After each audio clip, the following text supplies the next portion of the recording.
各位香港嘅街坊注意啦，好消息啊！新皇崗口岸啊，預計今年嘅7月份啦，正式開通啦。以前啊過關啊都要成半個鐘噶，咁而家改為一地兩檢啊，一次檢驗咧就搞掂噶啦，5分鐘嘅時間就可以通關啦。你話係咪好快呢？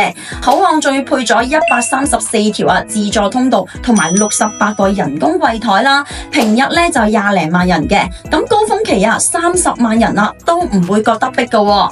跨境車每日嘅預計咧15000架次啦，人面識別過關，老人同埋細路仔唔使落車檢查啦，非常之方便啊！咁出咗關之後咧，就可以直接接駁深圳地鐵嘅7號線噶啦，去到萬象食家啦、福田水圍夜市啊呢啲非常之熱門嘅打卡點都好方便噶。咁日後啊，仲要連埋呢個港鐵北環支線等5條線啦，港府啊都加碼咗配套噶啦，再加開多幾條嘅巴士啦、小巴線啦，葵涌啊、屯門啊、啟德啊都可以直接直達噶。